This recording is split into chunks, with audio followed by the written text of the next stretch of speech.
Hey there, Luke again. This video is going to be about showing you vinyl finds from July of 2017. Yes, I know, shocking, right? I'm finally showing my face in videos that has never happened before. Yeah, it happens. But just wanted to do this new video. I'm kind of working on editing stuff. Just whatever. It's been quite an interesting month. July has been. Especially vinyl. I found some pretty good bargains I will show. So just give me a minute and I will be right back in with the editing, with the magic video editing. See you guys. Here it all is in physical form. Yes, I know, shocking, right? I'll probably start with the albums because the singles will go on top of it. Because you gotta be really careful with the singles because these ones are loose. You can take that for innuendo, I don't give a fuck, but that sounded really bad. Anyways, alright, let's get started. $6. America Homecoming. This was released in June of '72, and it's most well known for the top 10 hit single Ventura Highway, one of my favorite songs from America, and actually the song that got me into them other than A Horse with No Name. Really good band. I totally recommend checking them out. What was the other? I like Don't Cross the River. That's a deep cut on this, and this band was really famous in the early '70s. But then after, I think his name was Dewey. I think he became a born again Christian and said, "Y'all need Jesus, and I do. So you don't want Jesus? I'll leave you." So, yeah, that kind of deal. Second find, Jefferson Starship, Red Octopus. I'm already completely in love with this album. I just got this yesterday. $6. Oh, how can I even describe the track Miracles? That is one of the best songs of the '70s right there. I first heard this because I was looking around for 45s one day and I saw Miracles by them for 25 cents. I was just like, might as well check it out. And wow, I mean, the single version, the edited version that was released to radio stations really isn't that good, but the full, well, I mean, it just cut some parts out. It's still really good, but the full album version, wow, that's all I'll say. Third find, Age of Aquarius by the Fifth Dimension. They're basically the hippie stars that made it big and were one of the biggest chart toppers of 1969. They were known for Aquarius, Let the Sun Shine In, and my personal favorite, Wedding Bell Blues. And I have to say, she definitely, there's some really good vocal harmonies in this group. I totally recommend checking it out. Then we got Heart, Dog, and Butterfly. This is an underrated album by them. It was released in 1978, when everything else was like becoming disco, and the mainstream music was disco, and that's why this was kind of not as well. Basically, it wasn't publicized as much as their other two albums before that, which was Magazine, Little Queen, and Dreamboat Annie. Dreamboat Annie is my favorite by heart, other than their 1985 album of the same name. Bad Animals is also a very underrated album too. 12-inch single of What Have You Done For Me Lately. Very, very good song. I remember hearing this as a kid, and basically if you want to tell someone to F off, play this song. This one, Naked Eyes, this is the one that has Always Something There to Remind Me and Promises, Promises. Both really good tracks, and that's why I bought this album for $1. Couldn't beat that. Bought this for $1 too. Pat Benatar, Tropico. Tropico is also an underrated album because her early work was basically it was more publicized. My favorite track on this is We Belong. We Belong is a really, really good song. And this was released in 1984 and had the hit singles Painted Desert and We Belong. 12-inch single of power station, Some Like It Hot and Heat Is On. This was a short-lived band formed in 1985 when Duran Duran was sick of each other and wanted to form side projects in order to tolerate each other. And Robert Palmer got with Andy Taylor and John Taylor, and they formed this basically one-album band because they were supposed to go on tour, but Robert Palmer decided to be a dick about it and not go on tour with them, which basically caused the upheaval of the entire band. Although I have to say, the song's really good. They also got the drummer from Chick, too, so you can't beat that. This is Robert Palmer, I Didn't Mean to Turn You On. Very, very good song. I don't like the dance mix. I thought it would have this... It just seems kind of like filler material for me. I like the one that was released to radio better. Very good song. Basically, Robert Palmer was the playboy of the 1980s, as you can obviously tell by the cover. So that is the album portion. Let me get to the 45s portion. There we go. Now we have the singles to go through. Alright. Let's start off. Bobby McFerrin, Don't Worry, Be Happy. I first heard him when I think he did the Finding Nemo short that was apparently made in the 80s but wasn't released till Finding Nemo came out. And I heard this song from when I was a kid. Glorious song. The first a cappella song that hit #1 on the Billboard Hot 100.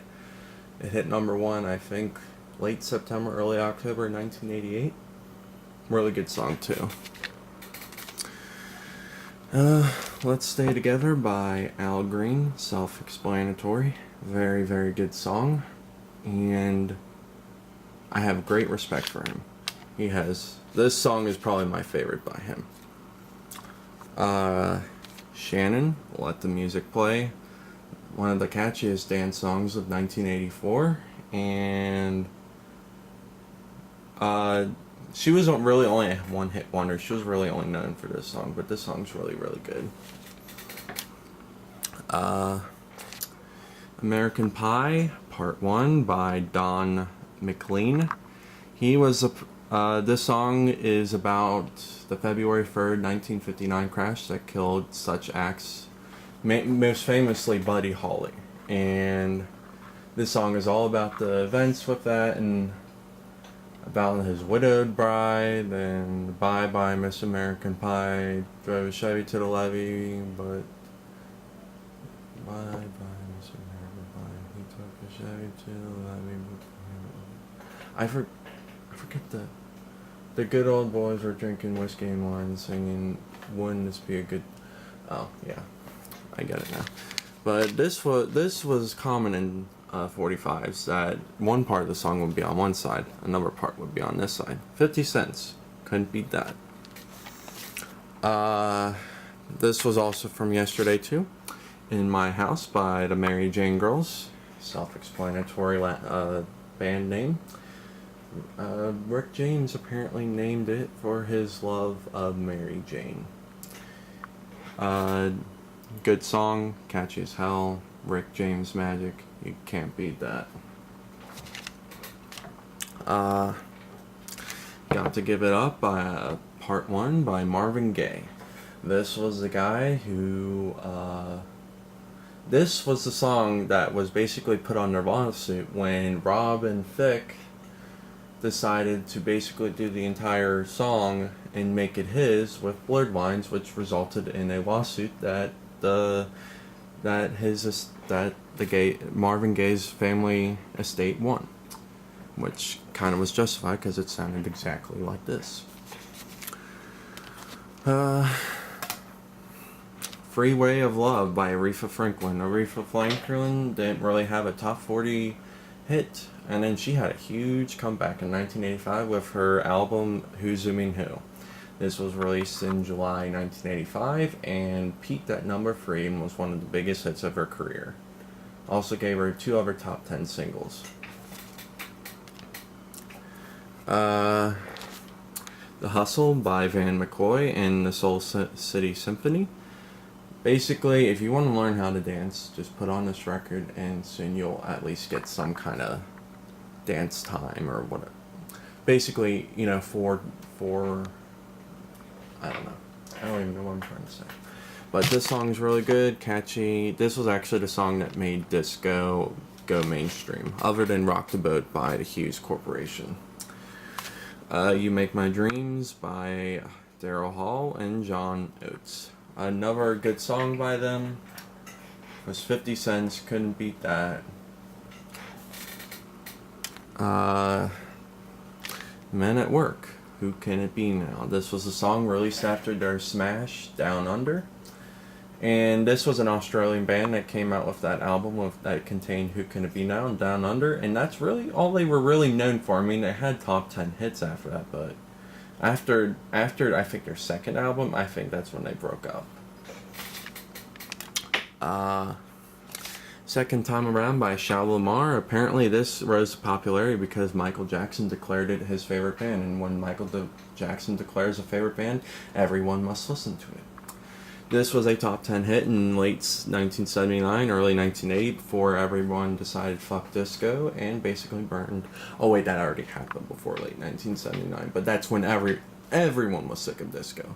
I mean, why do you think everyone cheered when the airplane from Airplane smashed into that radio station signal that was disco forever? Urgent by Foreigner. Another song by them, released around the same time as their song Waiting for a Girl Like You. And this one was also, I think this was their first number one hit for 1 week.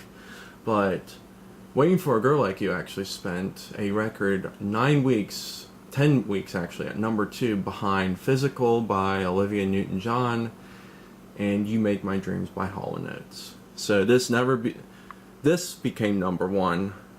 But Waiting for a Girl Like You never did. Let's Get It On by Marvin Gaye. Basically, if you want some good time, play this song and there will be a good time. Goodbye Yellow Brick Road by Elton John. Very good song, and this was actually This is probably one of his most well-received songs, and this was released in 1973, and I think it was a top 10 hit. I'm pretty sure it was. Dream a Little Dream of Me by Mama Cass, featuring the Mamas and the Papas. Actually, it was by Mama Cass, but John Phillips had to be a dick and put the band's name on it, so basically Cass Elliot couldn't have a name for herself in the song. Anyways, going from the John Phillips bashing, Mama Cass, actually it was yesterday, it was 43 years since she died. World lost she died way too young. I mean, had she could have really made a career for herself. She had such intelligence, she had a sense of humor, and she was very, very ahead of her time for the 70s. I mean, very liberal and stuff like that. She was I have great respect for her work. She sure as hell can sing. And actually, by the way, no, according to population, she did not die. Even though people say she died from choking on a ham sandwich, no, she did not die from choking on a fucking ham sandwich. She died from a disease known as fatty macular degeneration, which was basically natural causes. And it was due, well, I mean, she yo-yo dieted like hell, and that was common back then, and I guess in a way it kind of cost her. Not that I blame her. I mean, Words of Love by Mamas and the Papas, another really, really good song by them. I just love their work. This is one of my favorite 60s bands, really.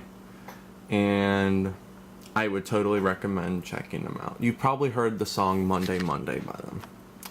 Another Mamas and the Papas record, California Dreamin' by Mamas and the Papas, and actually in decent shape. I just need to get it just a little, it's not really scratched up at all, it's just really just a lot of dust and stuff. When I first heard this song when I was 13, basically it was like a religious experience in a way. I mean, the vocal harmonies of this group, you really cannot find that I mean, you can if you really look. Like in indie music, I listen to WNKU, and they have lots. I mean, in the area I live, WNKU, I mean, it was around for over 30 years. Then they decided to sell themselves out to Bible bashers, which is going to be lots and lots and lots and lots of fun. Not. And I'm pretty mad about that, but apparently there are actually some other people are making a radio station, 600 AM, that's basically going to be a continuation of WNKU. So that makes me a bit more happier. Now we're getting the sleeves. My Sweet Lord by George Harrison. One of my favorite songs by him. George Harrison was really underrated because basically Paul McCartney and John Lennon basically fucking ruled the Beatles. George Harrison really didn't have any creative outlet till Abbey Road, and that you could hear it in Something and Here Comes the Sun. I mean, before that, it was mainly Paul McCartney and John Lennon just pulling the reins, but I guess George just stood up for himself and said, hey, I want some vocal parts and songs on the albums as well. Yeah. Morning Train, 9 to 5. Fun fact about this was released around the same time Dolly Parton's hit single 9 to 5 was released, and originally this was called 9 to 5, but then they had to change it to Morning Train 9 to 5 to avoid title confusion. They were even released by the same label. Kind of funny, right? Tell Me Something Good by Rufus. This was Chaka Khan's.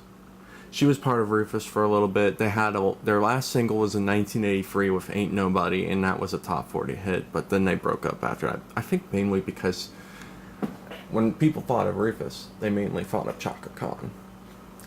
And Chaka Khan later had a very successful soul career with I'm Every Woman, I Feel For You, all kinds of hits like that. Chaka Khan is very, very good. The Look by Roxette. Roxette is most famously known for their number one hit smash, It Must Have Been Love, from the movie Pretty Woman.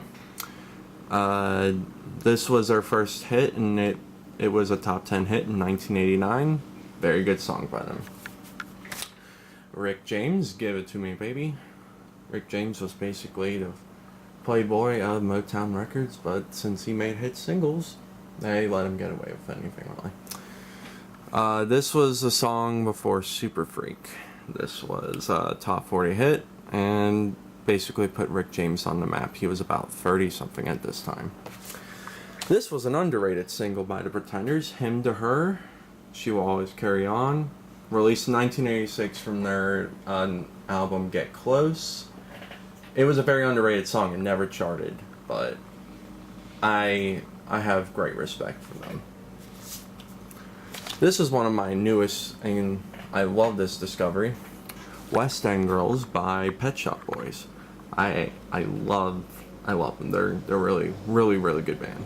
I love What Have I Done to Deserve This, It's a Sin, Always on My Mind, Domino Dancing, Heart, Go West, all kinds of music.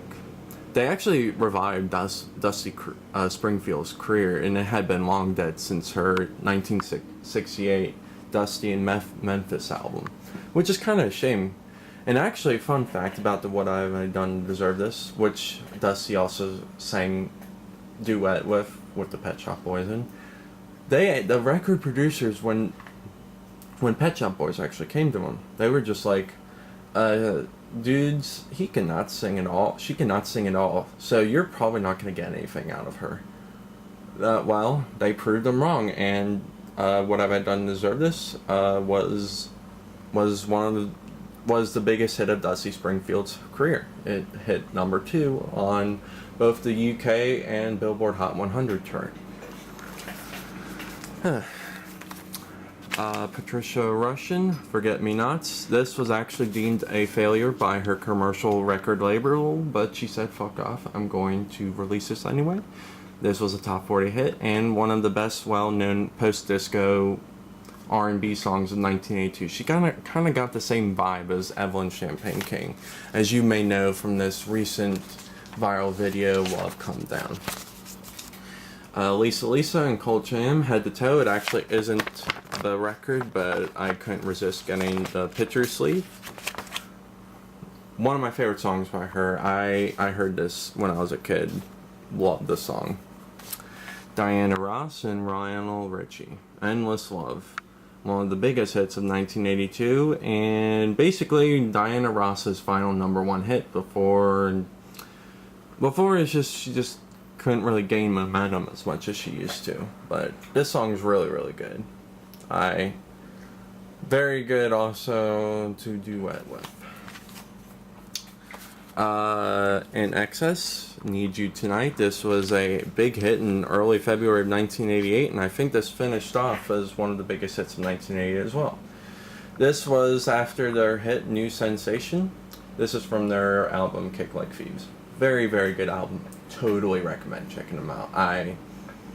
Michael Hutchence has lots and lots of good talent. I Saw the Light by Todd Rundgren. I actually, for the longest time, I thought this song was by Carole King, because it sounds exactly like something Carole King would do. No, it wasn't. It was not Carole King whatsoever. It was Todd Rundgren. And for the longest time, I assumed that till like last year. I was fiddling with the radio with my brother driving his car, and all of a sudden I heard the song. I was just like, is this Carole King? And he was just like, no, this is Todd Rundgren. I'm like, I'm gonna check him out. So 2 months ago, I bought the album Something Anything. Love that album. Hello, It's Me is one of my favorite tracks ever done. What's the one after this one? This one was a top 20 hit in 1972, peaking at number 16 for 3 weeks in June of 72. Howard Jones, Things Can Only Get Better. This was a top 5 smash for him. I knew the song, but I didn't really know who it was by. Really, really good song by them. You Make Me Feel by Mighty Real by Sylvester. Never really. Last song is You Make Me Feel Mighty Real by Sylvester. Really, really good song. Now, anyways, that's a wrap. Hope you all enjoyed this. Click the like button and the subscribe button. Have a good day.